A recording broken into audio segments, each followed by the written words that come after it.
Je retiendrai peut-être 3 mots que l'on voit à la une de certains quotidiens.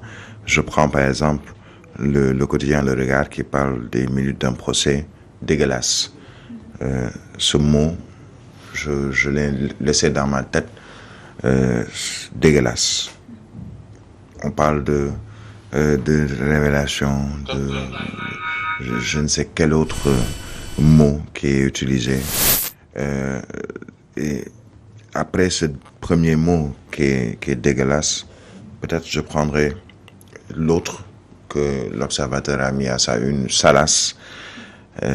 Mais surtout, je reviendrai sur un autre titre qui, à mon avis, est assez important et nous montre un peu tout ce qu'il y a dans ce procès. C'est le titre du journal Le Grand Panel qui nous parle de Adji qui déshabille Pros en public. Ce que je retiendrai à la mine, pourquoi j'ai utilisé ou j'ai repris ces 3 mots, tout simplement parce que j'ai été dégoûté. Dégoûté, pas parce qu'on accuse Ousmane Sonko ou parce qu'il y a une accusatrice dont les preuves du viol, pour moi, ne sont pas encore établies. En tout cas, tout ce que j'ai suivi, les minutes de l'audience, absolument rien ne me prouve à moi, citoyen, observateur, qu'il y a eu viol ou pas. Ce qui est sûr, c'est qu'il y a eu des propos pour déshabiller quelqu'un. Et tout de suite, à la fin, un peu vers 3h, 4h du matin, 3h et quelques du matin de cette audience, je me suis dit, mais finalement, c'est quoi le projet?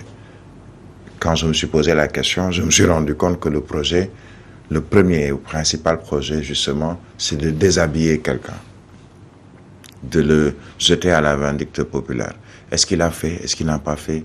Ce n'est pas à moi de le dire. Je n'étais pas à Sweet Beauté. Je n'étais pas entre les deux. Il était le seul avec une dame qui l'accuse, à savoir Adji Sarr, Ousmane Sonko. Personne au Sénégal, ou peut-être juste des témoins qui étaient sur place, ne peut dire ce qui s'est passé dedans. Ni les proches de Sonko, ni les proches ou amis ou sympathisants de Adji Sarr. Donc je me garderai de juger de cette affaire. Mais j'ai le droit également en tant que citoyen de parler de ces 3 mots dont j'ai parlé tout à l'heure, à savoir le caractère dégueulasse de ce procès.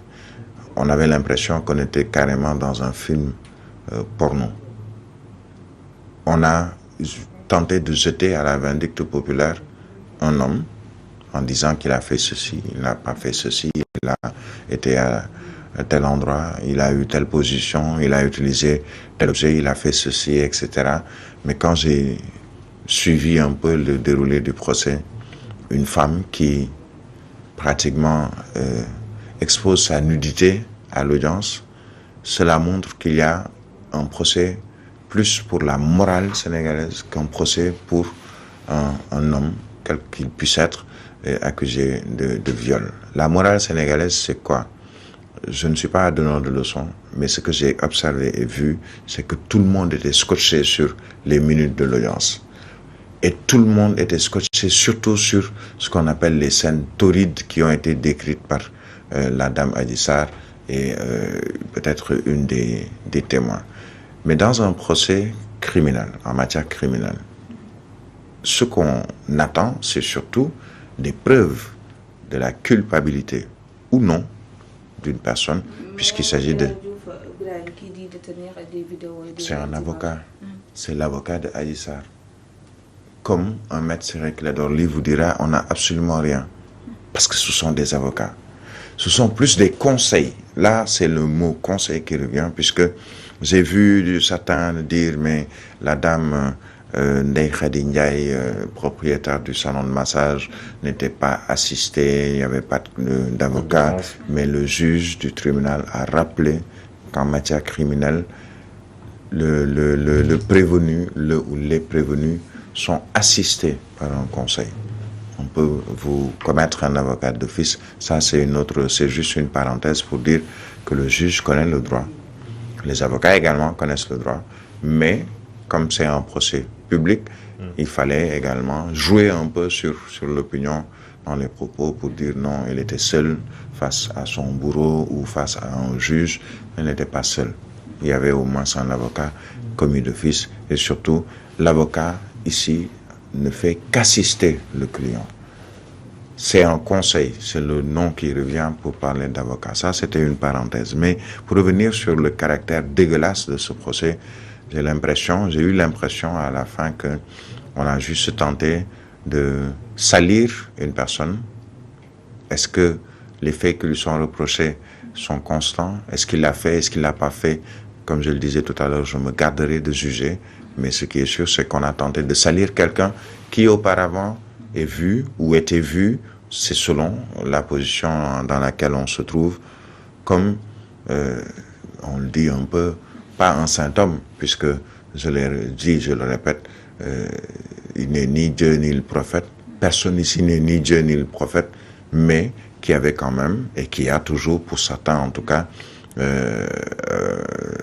on le voit d'une certaine manière comme quelqu'un qui ne peut pas entrer dans certaines bassesses, peut-être le mot à utiliser.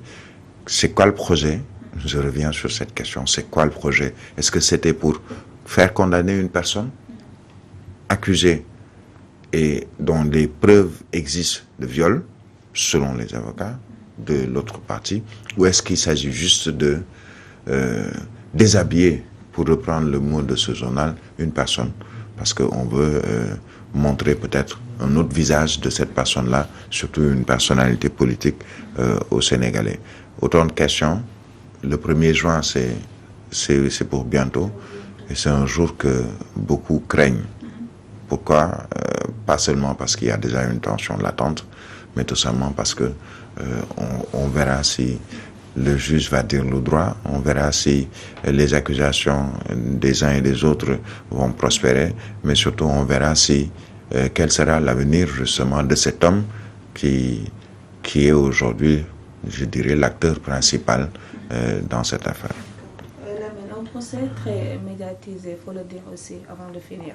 Bien entendu, c'est tout à fait normal, c'est de bonne guerre, comme on a l'habitude de le dire, puisqu'il faut le rappeler aussi, c'est depuis le début du procès qu'il y a eu, en tout cas, cette guerre de médias, aussi bien au niveau des deux avocats, en tout cas des avocats des deux parties, de la défense et justement de la partie civile, il faut le rappeler, mais c'est tout à fait normal, puisque il faut noter la personne qui est en tout cas impliqué sur ce projet-là. C'est qui exactement? C'est un leader de l'opposition sénégalaise, c'est un leader politique. Donc c'est tout à fait normal, d'autant plus qu'encore une fois, il faut le rappeler, on peut dire que, comme a l'habitude de le dire Birahim Touré, naturellement, c'est le leader de l'opposition sénégalaise. Donc c'est tout à fait normal que les médias puissent se tourner, je dirais même pas les médias nationaux, mais même à l'échelle internationale, tous les médias sont en tout cas, tous les regards se sont orientés hier au niveau du palais de justice donc du Sénégal, bien entendu, puisque quand on regarde même nos confrères qui sont à l'étranger, la une de leur site, c'est tout à fait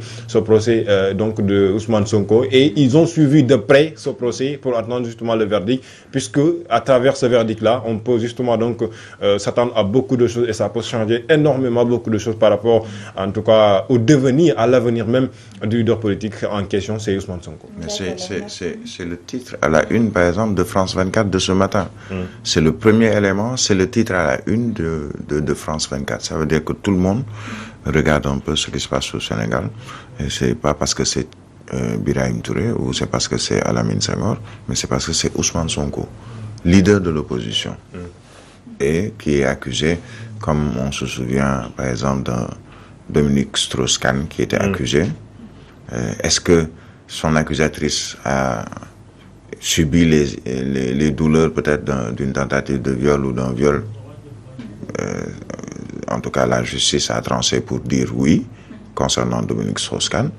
Est-ce que ce sera le cas pour Ousmane Sonko? On a vu la conséquence ou les conséquences concernant Dominique Strauss-Kahn en France, qui était le superpuissant du FMI, qui était présidentiel et même le prochain président pour beaucoup d'observateurs, et qui finalement aujourd'hui est rangé aux oubliettes parce qu'il y a eu une accusation d'une femme. Est-ce qu'elle a été mandatée pour cela ou pas? Je ne pourrais le dire. Est-ce que c'est la même situation qui risque de s'opposer au Sénégal? La France, c'est pas le Sénégal. les convictions sont différentes et surtout la tension qui existe aujourd'hui au Sénégal, elle n'est pas pareille que celle peut-être vécue en France avec juste quelques échappées solitaires. Mais ce qui est sûr, c'est que c'est une situation, on a l'impression que l'histoire se répète.